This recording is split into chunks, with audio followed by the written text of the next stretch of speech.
संस्कृताय मित्राणि, आप सभी का हमारे चैनल संस्कृत ज्ञानदायिनी में बहुत बहुत स्वागत है। मित्रों, आज हम इस वीडियो में महाकवि कालिदास द्वारा विरचित मेघदूतम के पूर्व मेघ से 11 से लेकर के 15 तक के श्लोकों का अर्थ सहित सस्वर वाचन करेंगे। जो मित्र पिछले श्लोकों का अध्ययन नहीं किए हैं वे वीडियो के नीचे डिस्क्रिप्शन बॉक्स में उसका लिंक पड़ा है, जाएं और जा कर के देख लें। तो चलिए देखा जाए। 11वां श्लोक। कर्तुं याच्चा प्रभवती महीम् उच्छलेन्द्रात्रपत्राम् तच्च श्रुत्वा ते श्रवणसुभगं गर्जितं मानसोत्काः आकैलासात् विसकिसलयश्छेदपाथेयवन्तः सम्पश्यन्ते नभसि भवतो राजहंसा सहाया। तो चलिए इस श्लोक में यक्ष मेघ से कहता है कि मेघ की गर्जना से कौन कौन प्रभावित होंगे, उनके बारे में इस श्लोक में बतलाया गया है। तो चलिए देखा जाए। ते श्रवण शुभगम, मने हे मेघ, यक्ष मेघ से कहता है कि हे मेघ, ते श्रवण शुभगम मने तुम्हारे श्रवण शुभगम मने कानों को सुंदर लगने वाली, गर्जितम मने गर्जना को सुन करके, श्रुत्वा सुन करके, तो कानों को सुंदर लगने वाली तुम्हारी गर्जना को सुन करके मानसोत्स्काः माने मानसरोवर जाने के इच्छुक, मानसरोवर जाने के इच्छुक, राजहंसाः माने राजहंस। तो कैसे राजहंस? यानी विषकिसलय छेदः, विषकिसलय छेदः माने कमलनाल के टुकड़े को, कमलनाल के टुकड़े को, पाथेयवन्तः माने मार्ग के भोजन के रूप में लिए हुए, मार्ग के लिए भोजन के रूप में लिए हुए। तो किसको लिए हुए हैं?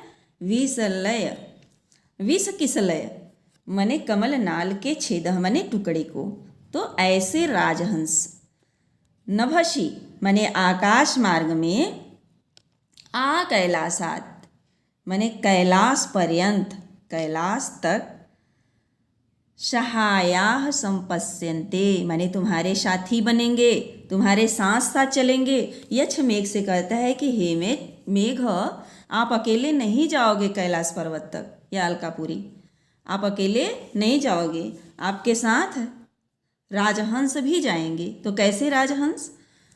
तो देखिए, श्रवण शुभगम ते माने तुम्हारी कानों को अच्छी लगने वाली यानी सुंदर गर्जना को सुन करके, गर्जितम श्रुत्वा माने सुन करके, गर्जना को सुन करके, मानसोत्स्काः माने मानसरोवर जाने के इच्छुक, राजहंसाः माने राजहंस, विषकिसलय छेदः माने कमलनाल के टुकड़े को, पाथेयवन्तः मार्ग का भोजन बनाए हुए या मार्ग के भोजन के रूप में लिए हुए, आ कैलाशात माने कैलाश पर्यंत, कैलाश तक, आकाश मार्ग में तुम्हारे साथी बनेंगे, तुम्हारे साथ साथ संपश्यन्ते जाएंगे।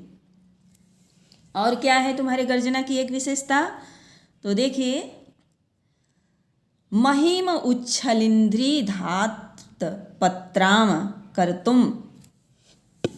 तो तुम्हारी गर्जना से महिम मने जो धरती है तुम्हारी गर्जना को सुन करके उच्छलिंद्री मने होता है ऊपर को उठी हुई छत्र और खुम्बक यानी जो कुकुरमुत्ता इसी को बोलते हैं, कुकुरमुत्ता इत्यादि उत्पन्न करने में समर्थ हो जाएगी। अर्थात कहने का मतलब है कि तुम्हारी गर्जना को सुन करके महिम माने धरती अत्यंत उपजाऊ हो जाएगी।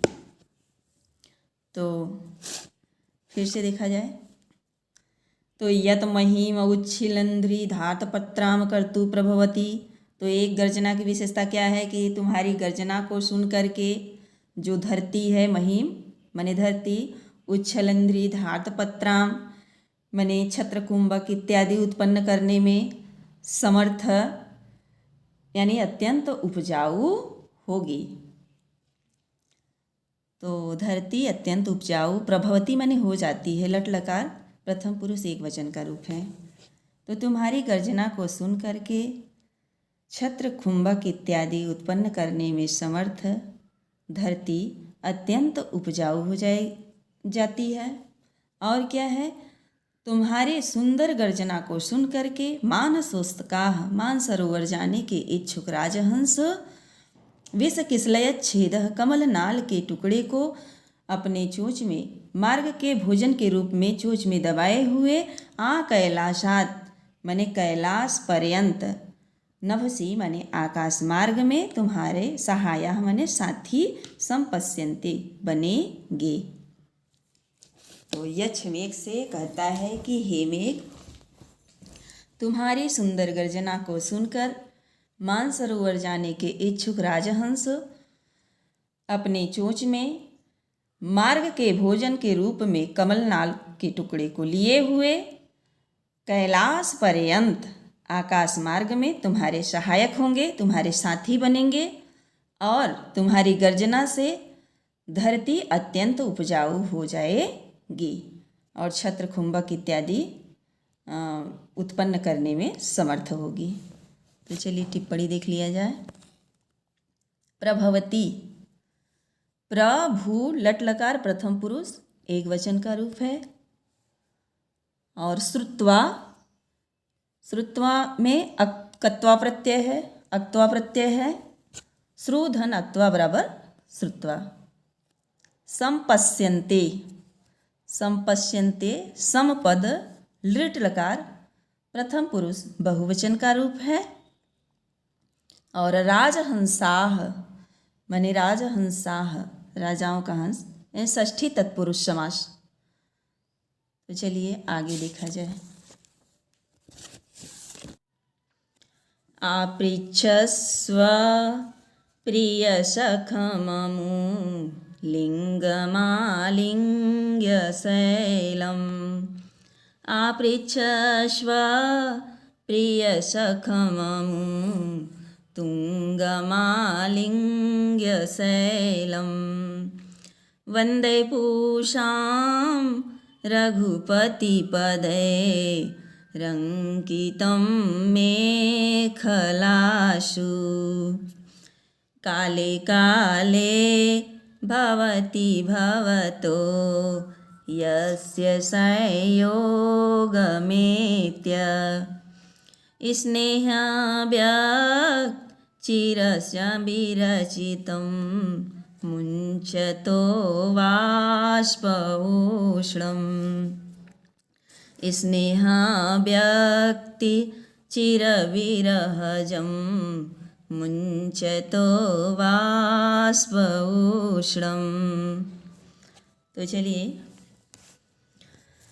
इसमें यक्ष मेघ से कह रहा है कि हे मेघ, पुषाम बंदैह, पुषाम बंदैह मने पुरुषों के वंदनीय या पूजनीय, रघुपति पदैह मने भगवान रामचंद्र के चरणों से, अंकितम मने चिन्हित, मेखलासु मध्य भाग वाले। तो पुरुषों के वंदनीय भगवान रामचंद्र के चरणों के द्वारा चिन्हित मध्य भाग वाले, उत्तुंग माने अत्यंत ऊंचे, अमो प्रिय सखम माने इस प्रिय मित्र रामगिरी, इस प्रिय मित्र रामगिरी शैलम आलिंग्य माने रामगिरी पर्वत का आलिंगन करके, आपृच्छस्व माने उनसे विदाई ले लो या जाने की अनुमति प्राप्त कर लो। तो काले काले माने जो समय समय पर यानी प्रत्येक वर्षा काल में, काले काले माने समय समय पर, यानी कहने का मतलब है कि प्रत्येक वर्षा काल में, क्योंकि जो मेघ है वह वर्षा ऋतु में ही मिलने के लिए आता है, इसलिए यहाँ कहा गया है काले काले माने प्रत्येक वर्षा काल में। भवतः संयोगम एत्य, भवतः माने आपका, संयोगम एत्य माने संयोग प्राप्त करके, यस्य क्षीरम विरहजम माने क्षीरम माने बड़े लंबे समय के, विरहजम माने विरह से उत्पन्न, ज माने उत्पन्न, विरह से उत्पन्न, उष्णम वाष्पम माने गरम गरम आंसुओं को मुंचतः माने छोड़ते हुए। कौन? रामगिरी पर्वत के लिए आया है, क्योंकि बड़े दिन के बाद मेघ और रामगिरी पर्वत का मिलन होता है, इसलिए जो रामगिरी पर्वत है वह गरम गरम आंसुओं को बहाता है। और इसका एक कारण भी है कि पूरी गर्मी भर तपता है पर्वत, और जैसे ही मेघ बरसता है तो उसकी गर्मी निकलती है, उसके लिए ही मतलब यहाँ ये वर्णन किया गया है। तो मुंचतः माने छोड़ते हुए, स्नेह व्यक्ति भवती अपने प्रेम को प्रकट करता है। तो फिर से देखिए, पुषाम वंदयः पुरुषों के वंदनीय, रघुपति पदयः माने भगवान रामचंद्र के पैरों के द्वारा या चरणों से, अंकितम माने चिन्हित, मेखलासु मध्य भाग वाले, उत्तुंग अत्यंत ऊंचे, आमोम प्रिय सखम माने इस प्रिय मित्र रामगिरी पर्वत का आलिंग्य माने आलिंगन कर लो, आलिंगन करके, आपृच्छस्व माने जाने की अनुमति प्राप्त कर लो।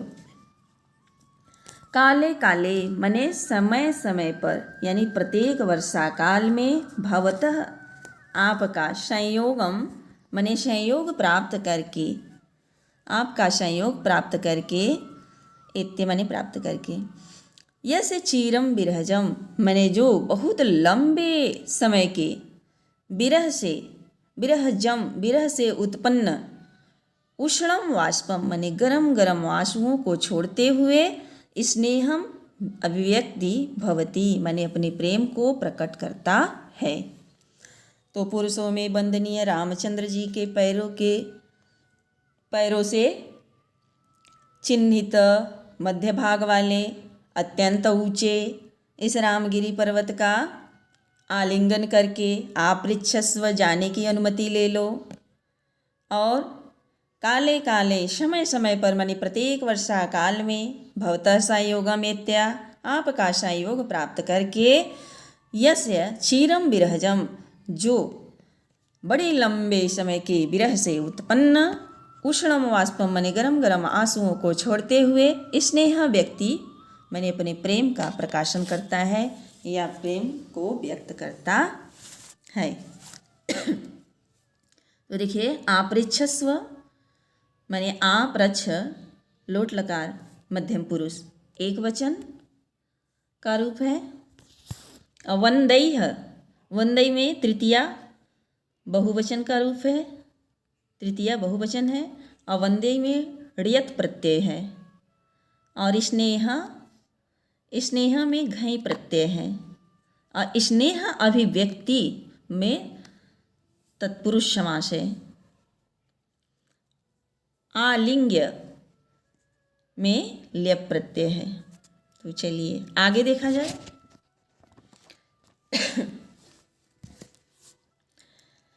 मार्गं तावत् शृणु कथयत त्वत्प्रयाणानुवर्तनम्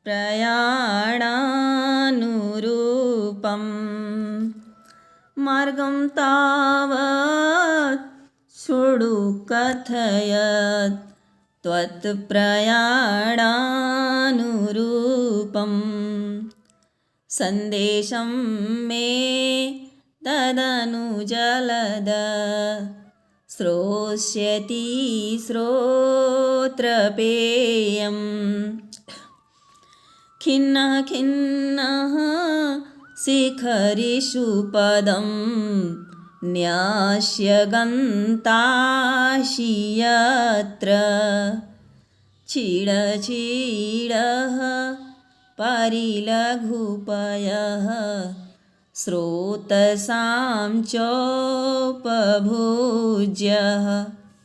भुज्य। चलिए, यक्ष मेघ से कहता है कि हे मेघ, त्वत् प्रयाणानुरूपम, तुम पहले प्रयाणानुरूपम माने अपनी यात्रा के अनुकूल मार्ग को शृणु सुनो कथयत माने मैं जैसा कहता हूँ, मैं जैसा आपको बतला रहा हूँ वैसा त्वत् प्रयाणानुरूपम माने अपने यात्रा के अनुरूप मार्ग को सुनो।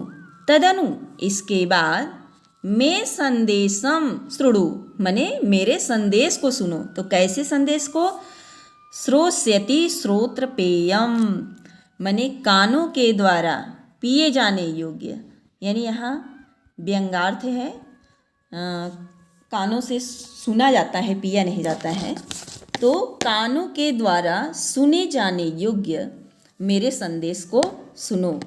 तो पहले यक्ष मार्ग के बारे में मेघ से बतलाता है, उसके बाद संदेश को।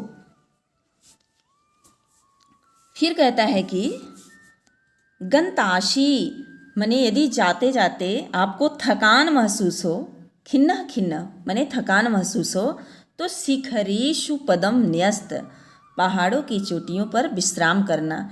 हे मेघ, यदि जाते हुए थक जाओ तो पर्वतों पर विश्राम कर लेना।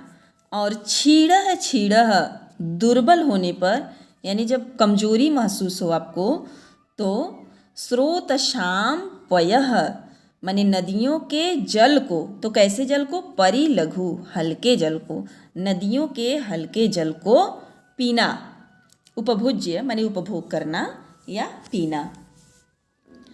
तो पूरे श्लोक में जो यक्ष है मेघ से कहता है कि हे मेघ, पहले अपनी यात्रा के अनुकूल मार्ग को सुनो और तदनु उसके बाद मैं संदेशम शृणु मेरे संदेश को सुनो। तो कैसा संदेश है? श्रोष्यति श्रोत्रपेयम माने कानों के द्वारा सुने जाने योग्य मेरे संदेश को सुनो।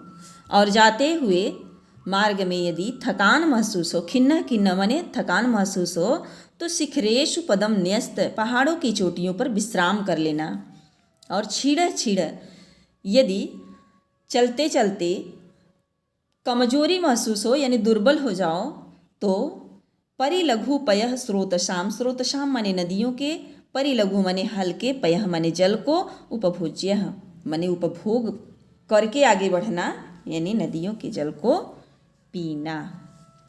तो देखिए, खिन्न में अक्त प्रत्यय है, क्षीण में भी अक्त प्रत्यय है, शिखरेषु सप्तमी का बहुवचन है, और उपभुज्य उपभुज ल्यप माने उपभुज्य में ल्यप प्रत्यय है। पेयम श्रोत्र पेयम है, पेयम में यत प्रत्यय है। अश्रोत्र पेयम में तृतीया तत्पुरुष समास है। अब इसके आगे देखिए अगला श्लोक।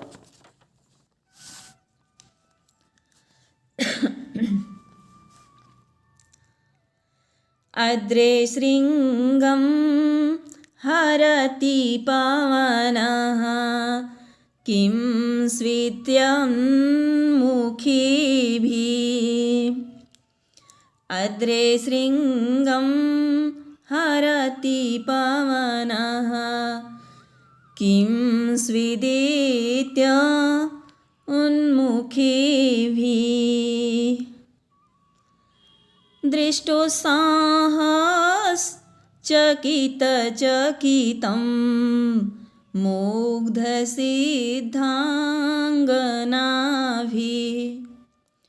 अश्नातश्मा सरसनिचूलात् उत्पतोदङ्मुखखं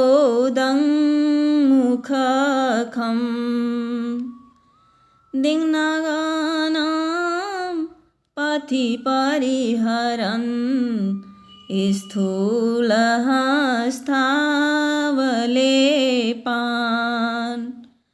दिङ्नागानां पथि परिहरन् स्थूलहस्तावलेपान्।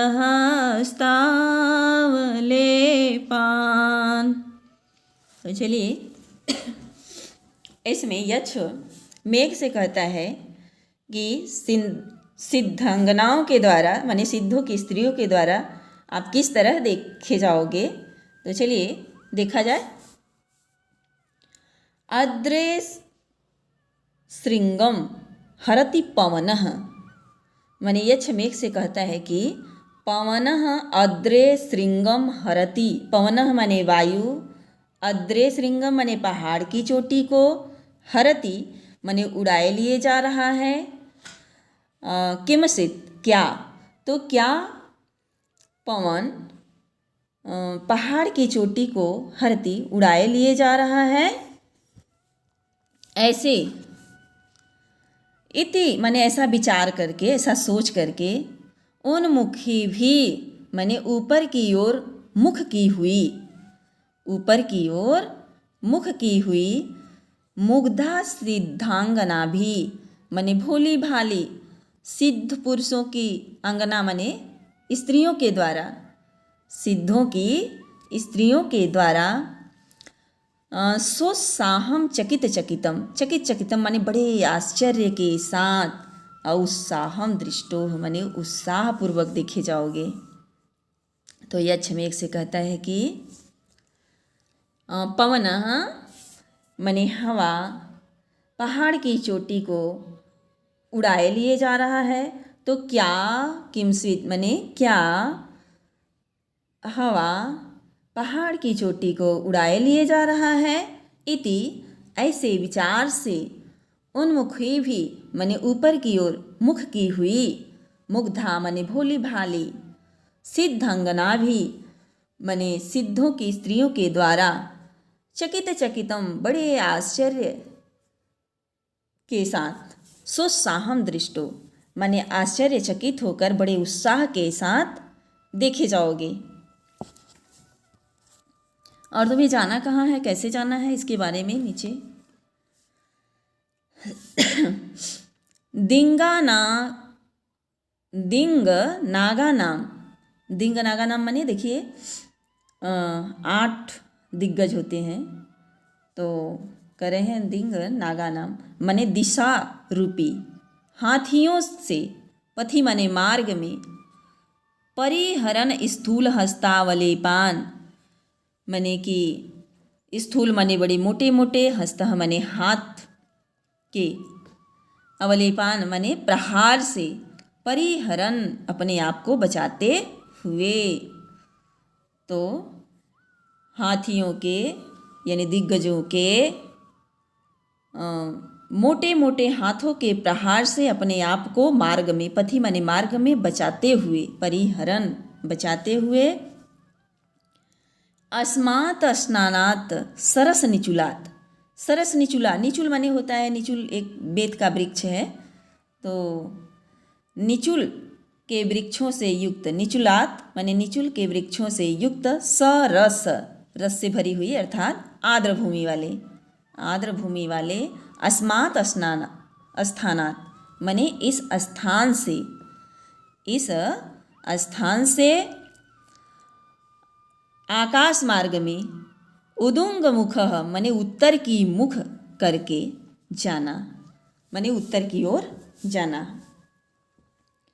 तो दिंगनागा नाम माने दिशा रूपी हाथियों के मोटे मोटे दिशारूपी हाथियों के मोटे मोटे हाथों के प्रहारों से अपने आप को मार्ग में, पथी माने मार्ग में बचाते हुए, निचुल वृक्षों से युक्त, सरस माने आर्द्र भूमि वाले, अस्मात् स्थानात् माने इस स्थान से, उदुंग मुखः खम माने उत्तर की ओर मुख करके आकाश मार्ग में उत्पतत माने उड़ना या जाना।